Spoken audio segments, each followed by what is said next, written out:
Google has long been the example of a company that's really good to its employees. Scooters around the office, 25% time, nap pods, massage rooms. Yet recently, the company has been in the news a lot for the exact opposite problem: worker unrest.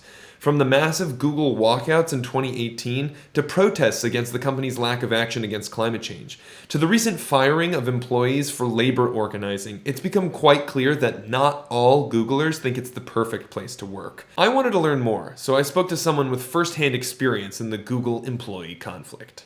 I'm Kathryn. I'm a security nerd that does software development. Kathryn was recently fired from Google in December 2019. Tell me a little bit about why you were fired. I was fired for changing some code in an extension that my team had created. It was called Court Policy Notifier. Its job was to notify users about policies and guidelines at Google. The change I added a pop-up for the internal community guidelines page and the IRI website. IRI is the union busting firm that Google hired.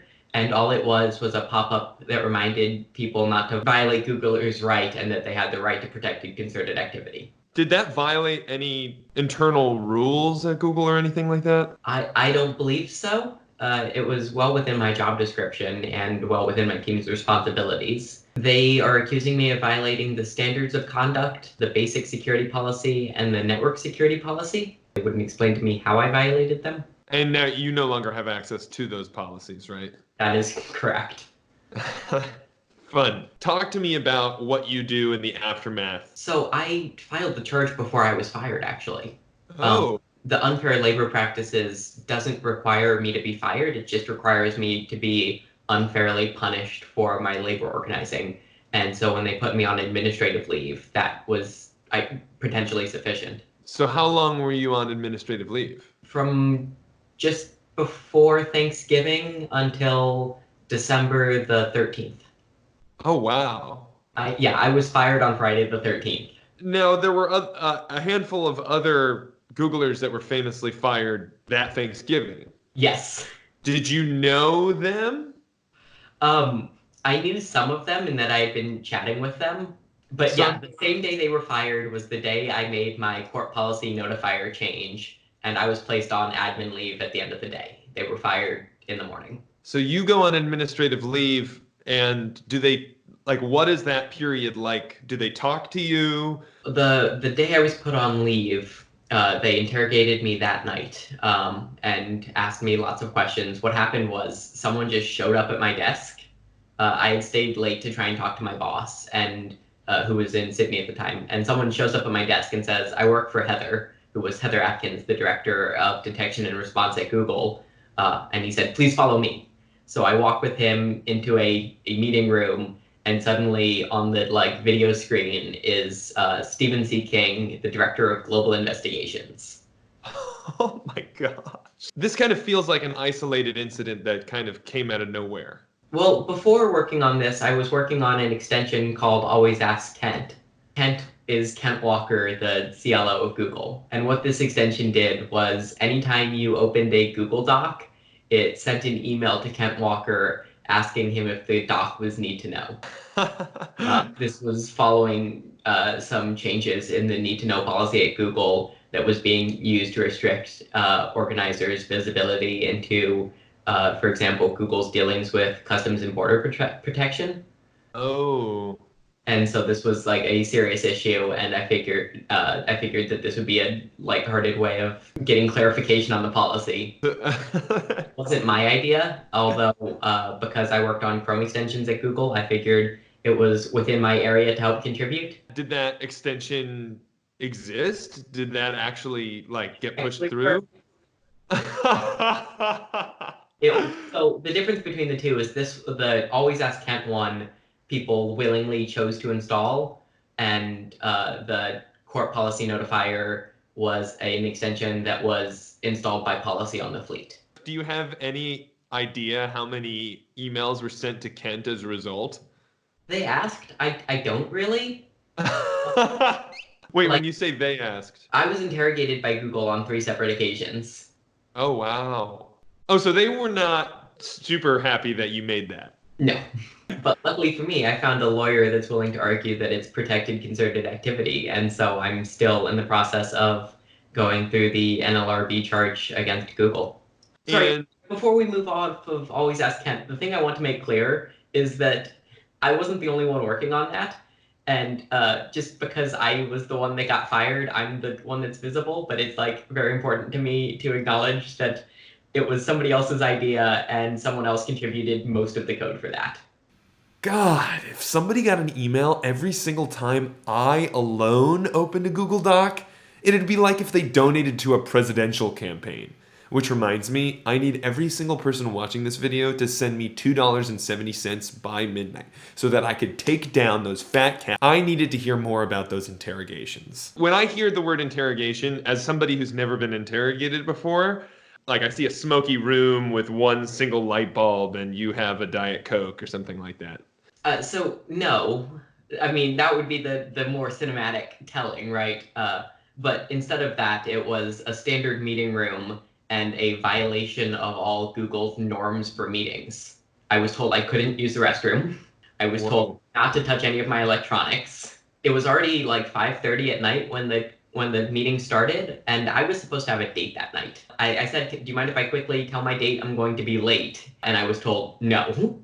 Oh my God. And also, this man was 6 levels above me in terms of like reporting chain. So there was like a very clear power imbalance going into this. And so I feel comfortable calling that an interrogation. The following two were done remotely, so I was at least in my own space. But to the next two, Google brought its own staff attorney, also telling me that I couldn't have my attorney present. Or actually, to be clear, they told other people they couldn't have their attorneys present. I didn't ask because other people had already been told no. That seems very intense.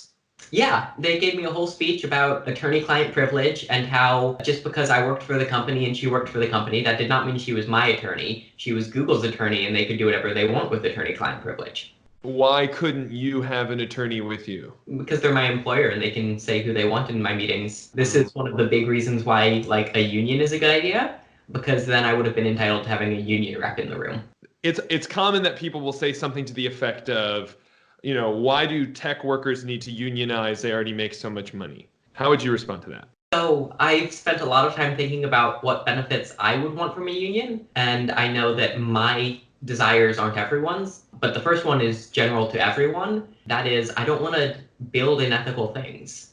I think that I should have a right to say no to making weapons of war, and I think that a union would help me push for that. The comment about making money, there are tons and tons of well-paid people that are still unionized because it's not necessarily about compensation or benefits. It can also be a support system for dealing with harassment at work. Stupid question. Does Kathryn still use Google? I imagine your relationship with Google is different than it was a year ago. Switch to an iPhone. Hey! I mean, I didn't really have a good technical reason for doing so. It just you feel watched, right?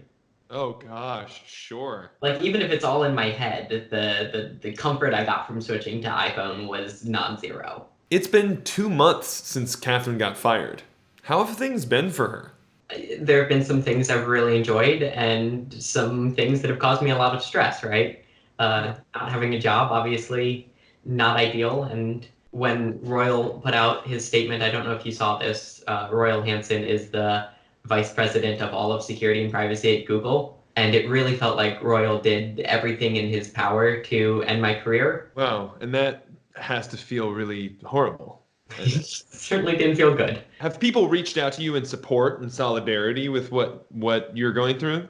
Yeah, so from people I already knew, the overwhelming support, the overwhelming response has been positive. People have been incredibly nice to me about this whole thing. That being said, I also received quite the flood of transphobic comments, and those were worthless to me. I was very good during this whole thing. I only responded to one internet comment that was sent to me from someone that I didn't know or that I didn't previously have a connection to. It was someone asking why there was a bunch of locks behind me in my photo, and that was just some love locks that we found in San Francisco. Oh, are love locks the things where like you're on a bridge and you make a lock? Yeah, You padlock it. Some people write their initials on the lock. I do lock sport as a hobby, and so it worked as a wonderful backdrop. Lock sport, is that lock picking? Lock picking and other bypass techniques and other things around locks. Yes, there are contests, right, where you have like 3 locks in a row, and it's see how fast you can pick them. Oh man. So that's like super escape the room. It's escape the room for massive nerds, yes. Yeah. Lock sport? That sounds incredible, and maybe definitely the subject of a future video series that I'll be making. In the meantime, I wanted to get Kathryn's perspective on the future. Do you see a future for labor organization in tech companies? Without a doubt. I think that Google is trying to steamroll organizers now, and I think if they push hard and fast, it is possible. But I think that a lot of people are responding in kind, and while there is a chilling effect from what they're doing, I think labor will persevere, but I think now is the time to do it. Do you have any words of encouragement for other organizers out there who might be watching this and be thinking, I'm on the fence, I kind of want to start a union, but I'm afraid? The useful advice I got in the summer of 2018 was start a fuck off fund. If you are organizing at a company, odds are they won't like it, and you'll be very happy when you can tell them to fuck off. If I hadn't started thinking about that in 2018, I don't think it would have been as easy for me to make the change in 2019. I asked Kathryn if she had any final thoughts before we wrapped up. A lot of tech workers don't understand that the laptop isn't the most important means of production for them, and that unless they own a data center, they have more in common with the Amazon warehouse workers than they do with Jeff Bezos. Amazing. Thank you, Kathryn, for the delightful conversation. And thank you for taking the time to watch this video. If you enjoyed it, please go ahead and leave a comment and subscribe for more.